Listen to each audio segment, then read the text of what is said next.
네, 안녕하세요. 박중사입니다. 자, 오늘 시장은 특정 종목을 제외하고는 상당히 거래 대금이 죽어 있는 시장이었네요. 뭐 우리도 매집하던 거를 하나 급등 나와가지고 처리를 한 게 있는데 ITX M2M 뭐 이거 이런 것 말고는 뭐 바닥에서 의미 있게 올라오는 종목들 뭐 제낙스 그다음에 태양금속도 많이 흔들었잖아요. 또 올라가다가 떨어졌고 그다음에 뭐 국영 GNM 일야가 원래 아침에는 상당히 아깝다 생각을 했었거든요. 원래 예전부터 제가 일야를 많이 매매를 했었고 이 당시에 이거는 이제 유튜브만 보더라도 제 유튜브에 일야만 검색하더라도 어, 했던 흔적이 많이 남아 있는 걸 알 수 있으니까. 근데 상당히 좋아하는 종목이었는데 오늘 보면 완전히 어? 그냥 가지고 놀더만요. 상한가를 붙여놓고 거의 보합자를 이탈한 마이너스 자리까지 나가 움직였어요. 거의 완전 가지고 노는 듯한 한 3분 상한가였나요? 뭐 이런 것들이 정말 많이 나오고 있는 시기입니다. 그 다음에 특징주로서는 또 ESA가 어제 하한가에서 사람들 이 마우스 버튼 누르도록 유도를 했거든요. 보시면 여기 꼭 여기 살짝 보이시죠? 하한가에서 물량을 잡아먹는 옛날에 이거를 구경하신 분이 계신지 모르겠는데 몇 년 전에 중국 원양자원이 상폐될 때 이 운동을 했었어요. 아예 핫다 운동을 한 적이 있어요. 사람들이 핫다 운동. 이거는 이제 ESA를 따로 제가 ESA 특집으로 제작하면서 포함시켜서 따로 영상을 유튜브에 올려드릴 건데 핫다 운동을 한번 한 적이 있어요. 중국 원양자원 지금 상폐된 종목입니다. 어, 게시판이나 뭐 블로그나 뭐 음?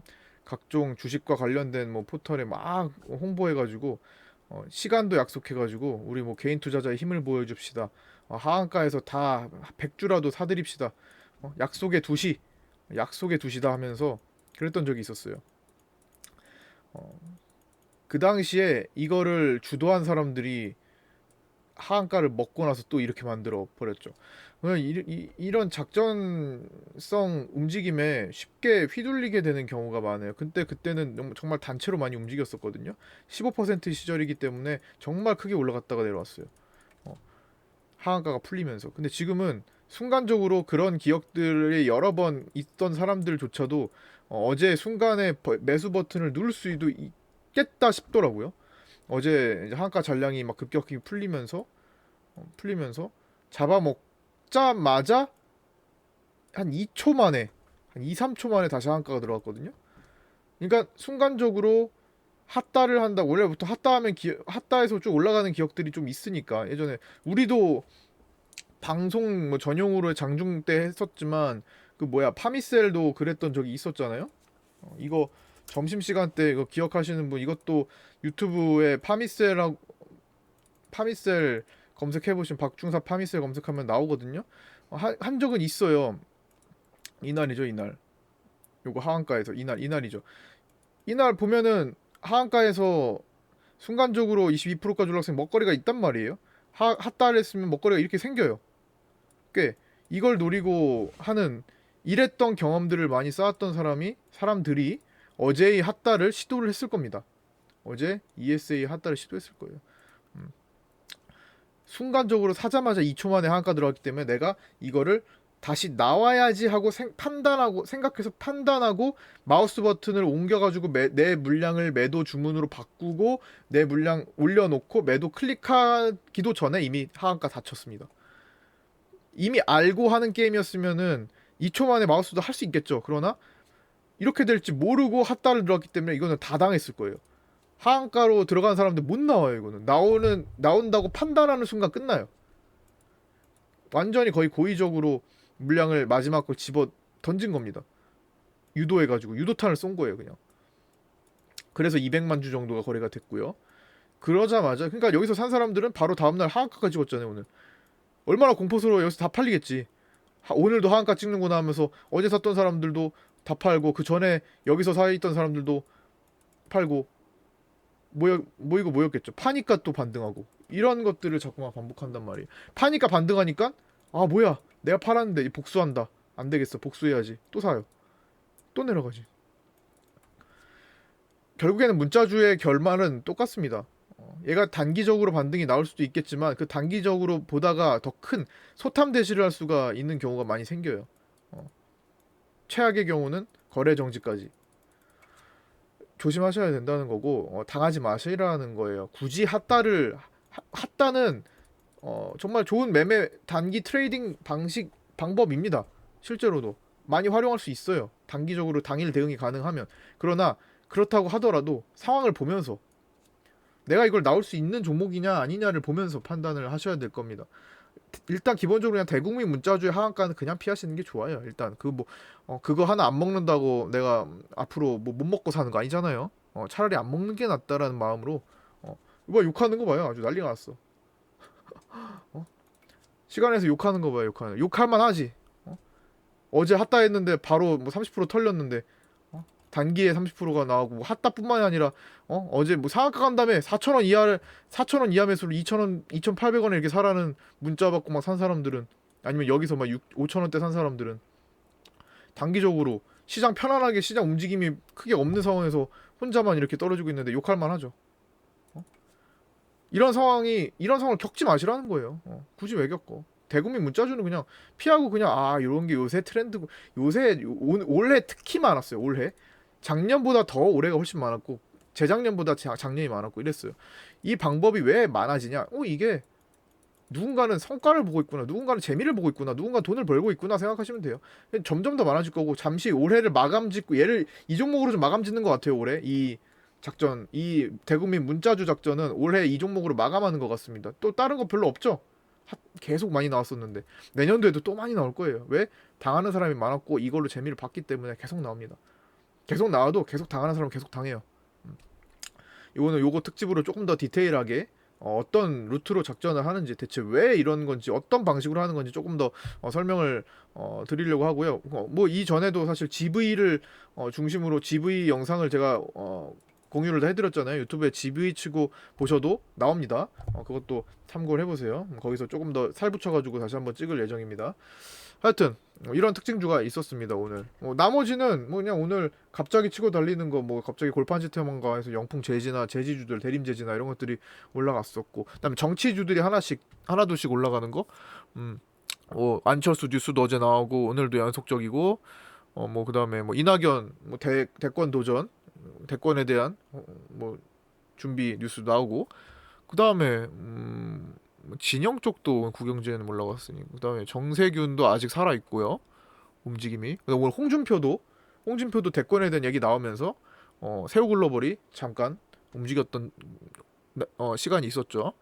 그다음에 황교안 쪽도 여전히 그냥 뭐 기회를 보고 있는 상황이고 뭐 이렇습니다. 정치주들이 조금씩 움직이는데 실제로 총선을 앞두었을 때는 정치 인물보다는 정책으로 또 오는 경우가 많아요. 특히 연말과 특히 연초에는 이제 새해가 됐으니까 다들 2020년에는 조금 잘 됐으면 좋겠다. 2020년 경제는 조금 좋아졌으면 좋겠다라는 희망을 다들 갖고 있기 때문에 여기를 긁어준단 말이에요. 특히나 또 총선이 없는 해도 아니고 총선이 있는데 연초에 항상 정책적인 가려움증을 긁어줄 수 있는 시간 얼마나 딱 좋아요. 내년도에는 이 정책주 잘 보셔야 됩니다. 그래서 지금부터 제가 판을 깔고 있죠. 정책주로 지금 추천드리고 있는 거 천천히 좀 담아둘 때 담으라고 말씀드린 거 있죠. 뭐 그런 것들 시기가 되면은 알아서 다 슈팅이 나오고 알아서 물량도 들어올 겁니다. 그럴 가능성이 높아요. 어쨌든 지금 흐름은 이렇다. 그 대선은 좀 달라요. 대선은 인물에 초점이 더 맞춰집니다. 총선은 인물이 너무 많잖아요. 그렇죠? 여기도 대표하고 여기도 막 지역도 나눠지고 막 되게 복잡하단 말이에요. 인물보다는 정책으로 좀 초점이 맞춰지는 경우가 더 많은데 대선은 인물입니다. 그렇죠? 인물로 시즌을 보내고 나서 한 1, 2년간 인물 매매가 나오고 나서 인물 관련된 그게 결정이 되고 한 명으로 맞춰지고 결정이 되면 그 사람의 정책으로 갑니다. 이거는 첫해 1년차 집권 1년차에 움직이는 경향이 커요. 다 흐름을 다 알고 흐름에 맞춰서 다 알아서 제가 다 안내해 드릴 거예요. 그러니까 아직 경험이 많이 없으신 분들은 그냥 이런 흐름이 있구나 그러면은 어떻게 해야 되지 잘 모르겠어. 그때를 경험하시면서 배우시면 됩니다. 어쨌든 요런 흐름이 있을 거고, 그 다음에 어쨌든 트럼프 탄핵 이슈가 일단락됐어요. 뭐 정말 빠르게 하루 만에 어제 사실 요걸로 막 잠깐 내려갔고, 미국 증시는 아랑곳하지 않고 6일 연속인가요? 신고가 행진을 계속 하고 있죠. 정말 진짜 미국 증시 부러워요, 그렇죠? 다들 뭐 미국 증시 대단하다 막 놀라고 있을 겁니다. 와 진짜 뭐 끝이 없구만. 음? 미국 증시가 작년 연말을 생각해 보세요. 이렇게 엉망으로 만들어 놨는데 결국에 신고가로 가는구만. 한 해 미국 입장에서 2019년 최고의 해죠. 어떻게 보면 미국 입장에서는 작년 연말이 이랬고 1년 전이 여기였어요. 1년 전이 여기였어요. 지금 1년 뒤가 여기예요. 한 해가 최고죠, 최고. 트럼프 재선을 앞둔 해 증시가 이렇게 살아나요. 폭발적인 거죠. 트럼프는 재선의 확률이 점점 높아지는 것을 여기서 주장을 하고 있는 거죠. 내가 지금 미국 증시 신고가 이렇게 만들어 놓고 있는 정책을 하지 않느냐. 경제 금융적인 쪽에서 그런 쪽으로 중시하는 사람들의 표심을 굉장히 크게 얻고 있는 거죠. 그런데 그런 것과 상관없이 이거는 정치적 싸움이니까 우리나라도 마찬가지잖아요. 경제와 별도로 정치적인 이념으로 싸우고 있잖아요. 그렇죠? 그런 대립구도가 있으니까 미국도 마찬가지죠. 그것 때문에 탄핵 이슈가 지금 생기는 거고. 그러나 상원에서 통과되지 않을 거라는 시장에 정말 거의 확신에 찬 모습이 미국 증시에서 펼쳐지고 있는 거예요. 만약에 그게 아니었다면은 미국도 탄핵에 대한 불안감, 정말 탄핵이 되면 정말 불안정할 거 아니에요. 대통령 트럼프가 지금 마지막 해 탄핵당하면 어떻게 돼? 얼마나 불안하겠어요. 그래서 안전자산으로 다 이동하려는 심리가 강하겠죠. 위험자산을 회피하고. 그러면 일단 시장이 당연히 그 생각이라면 출렁이고 있어야 되는데 그러지 않았어요. 오히려 신고가로 갔어요. 뭐야? 그거 아니야. 너희 그 개개인들이 그런 생각을 할 수 있어? 아니야. 우리는 그렇게 생각하지 않아. 시장은 그렇게 생각하지 않아. 뻗어가잖아요. 우리도 마찬가지 그 영향을 받을 겁니다. 트럼프의 탄핵 이슈는 단기적으로 일단 해소가 되는구나. 상원에서 통과되지 않을 거라고 거의 시장은 확신하고 있구나. 그러면 여기에 맞춰서 또 준비를 해야 되겠구나. 가면 되는 거고. 딱 마침 다음 주에 이게 묻혔었죠. 탄핵 이슈가 생기면서 목요일에 묻혔죠. 한중 정상회담, 한일 정상회담 일정을 앞두고 사실 시장이 탄력을 받을 수 있었던 상황인데 잠깐의 화장품주들만 움직였을 뿐 거의 묻혔습니다. 그런데 이게 다시 묻혔던 게 판에져 사라질 수가 있다는 거죠. 그리고 추가적으로 거래대금 축소 구간이었습니다. 오늘 거래대금이 어제 오늘 해가지고 바짝 줄어 있는데 대형주 중심의 움직임 여전합니다. 오늘도 셀트리온 헬스케어, HLB, HLB 생명과학 이런 메지온 이런 종목들이 힘을 받으면서 집중적으로 올라왔고 그러면서 시장이 사실은 더 올라가줘야 되나 다른 종목들이 너무 침체였어요. 평균적으로 전체적으로 오늘 올라온 것들 일부 선택받은 거 제외하고 항상 있는 것들 제외하고 일반적으로 많은 종목들이 거래 없이 그냥 얌전히 죽은 듯이 있었습니다. 그렇기 때문에 거기에 대해서 힘을 추가적으로 받지 못해서 시장에 비해 대형주 흐름에 비해 시장이 좀 약했고요. 이런 상황이었으니까 대형주 장세는 조금 더 이어질 전망입니다. 제가 말씀드렸죠. 대형주 장세는 원래 이번 주까지 연속적으로 했으면 이번 주에 끝날 수 있었는데 하루 이틀 더 나올 수도 있겠죠. 대형주가 더 가져야 돼요. 지금 코스닥과 셀트리온 헬스케어의 키 맞추기가 일어나고 있는 상황이잖아요. 코스닥은 지금 61선 넘어가가지고 이제 구름대 상단부와 하단부 중간 정도까지 올라와서 지금 횡보하고 있어요.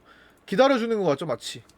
제가 키 맞추기를 말씀을 많이 드렸는데 셀트리온 헬스케어는 어때요? 지금 시장에 비해 코스닥이 많이 뒤쳐져 있었는데, 그렇죠?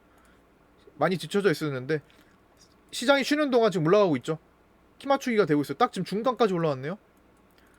이 구름대 중간까지 올라왔네요. 61선을 돌파하고 나서 기다려준 거. 이제 키가 맞춰졌네요. 그러면 이제 다 같이 가줘야죠. 이제 같이 가면서 코스피 전체와 코스닥 전체와 코스피가 키가 맞춰지는 그런 순간까지 코스닥에 더 탄력이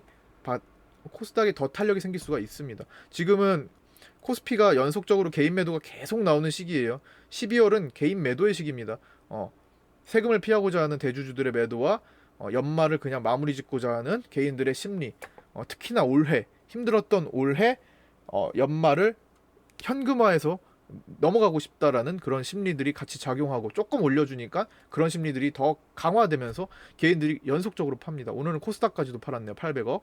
무난하게 올라가지 않고 팔게 하니까 얼마나 좋아요. 더 이상 비싸게라도, 아니 그 개인들한테 조금 더 비싸게 팔게 하는 것도 아까운 거야. 외국인들은 조금이라도 더 비싸게 주는 거 싫은 거예요. 그냥 최대한 싸게 개인들이 팔아주니까 어차피 굳이 그렇게 쉽게 올리지 않아도 싼 가격에 팔아주니까 얼마나 좋아요.